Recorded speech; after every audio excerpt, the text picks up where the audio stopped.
The weekend, family and friends laid Caleb Wilson to rest. His hazing death brought back some painful memories for another family in Baton Rouge. Riley Kramer shares their story and their calls for change among student groups. Riley.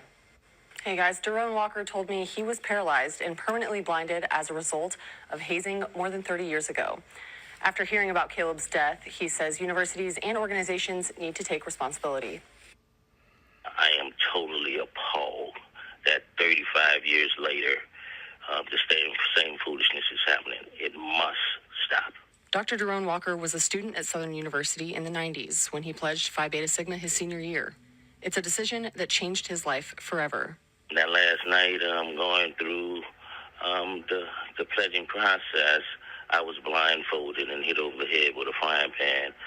Dr. Walker says he was also forced to drink after he was hit and eventually ended up in the hospital where he had a stroke and woke up fully blind and paralyzed.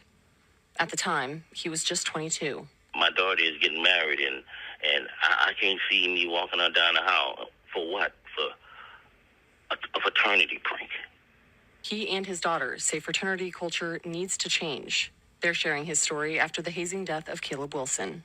All because he wanted to join an organization, which, it's supposed to be a way to, brotherhood, a sisterhood. They do great things for the community and this and that. But look at what it's doing to others. Look at what happened to Max. Look at what happened to Caleb. Look at what happened to my dad 30 plus years ago. When is it ever going to stop? Kennedy Walker says her dad hasn't been able to experience any of her milestone events with his own eyes, like graduations and soon her wedding. And the question of why will never get answered. 35 years later, I'm still wondering why and how and for what. And to see that this is still happening 35 years later, where this young man, Caleb, at the same university, different fraternity, but this young man is dead. Hazing is happening every single day behind closed doors. And it's time for these universities to reveal that. It's time for these universities to start taking this seriously, not to just take things seriously when someone dies or when someone's life is extremely impacted.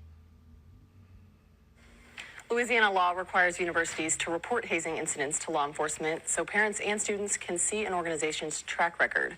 But Dr. Walker says if monitoring and reporting is not done correctly, then students will continue to be in danger. Guys? Thanks, Riley.